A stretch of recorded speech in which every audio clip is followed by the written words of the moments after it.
রাজধানীর ৫ তারকা হোটেল ইন্টারকন্টিনেন্টালের মহাব্যবস্থাপক অশ্বিনী নায়ার বিরুদ্ধে অভিযোগের পাহাড় অধস্তনদের।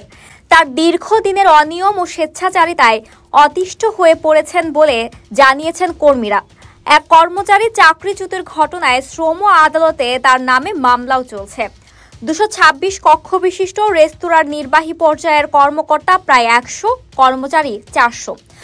অশ্বিনী হাতে গোনা কয়েকজন ব্যতীত সবার সঙ্গে দুর্ব্যবহার করেন এবং দুর্দণ্ড প্রতাপের সঙ্গে হোটেল পরিচালনা করেন বলে কেউ কেউ দাবি করছেন।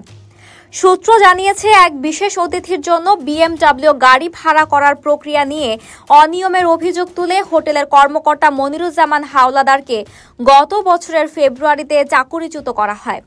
এ ঘটনায় শ্রম আদালতে রাষ্ট্রপক্ষ বাদী হয়ে মামলা করে। GM অশ্বিনী নায়ার ওই মামলার প্রধান আসামি। তার সঙ্গে আরও ৪ জনকে বিবাদী করা হয়েছে। তারা হলেন ইন্টারকন্টিনেন্টাল ঢাকার অর্থ ও বাণিজ্য পরিচালক কামাল মোর্শেদ, মানব সম্পদ ও প্রশিক্ষণ পরিচালক নাজমুল হুদা, বিক্রয় ও বিপণন পরিচালক রেজওয়ান মারুফ ও ফ্রন্ট অফিস ব্যবস্থাপক আলফ্রেড মানিক গেইন। জানা গেছে, ২০১৯ সালের ২ মে ৮ বছর থেকে ১২ বছর পর্যন্ত চুক্তিভিত্তিক কাজ করা কর্মীদের চাকরি স্থায়ী হয়েছে।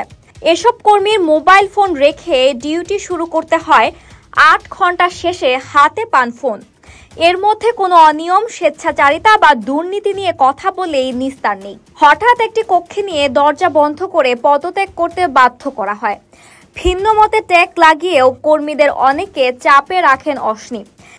তিনি পরিবার নিয়ে রাজধানীর গুলশানে ২ লাখ টাকা মাসিক ভাড়ার বাসায় থাকেন।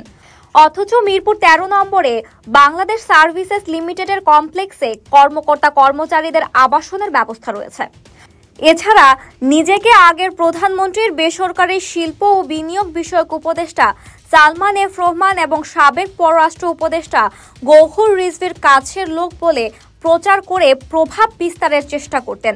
শ্রমিক ও কর্মচারী ইউনিয়নের সাবেক সাধারণ সম্পাদক মোহাম্মদ নুরুজ্জামান বলেন, GM অশ্বিনী নায়ার আগের হোটেল লো মেরিডিয়ান থেকে বরখাস্ত হয়েছিলেন এবং তার সঙ্গে আরও যারা বরখাস্ত হয়েছিলেন তাদের ইন্টারকন্টিনেন্টালে আনার জন্য এখানে দীর্ঘদিন ধরে কাজ করে আসা অভিজ্ঞ কর্মীদের বিভিন্ন অজুহাতে চাকরিচ্যুত করা হয়েছে। আমি তার অনিয়ম নিয়ে কথা বলায় আমাকেও অবৈধভাবে চাকরিচ্যুত করা হয়।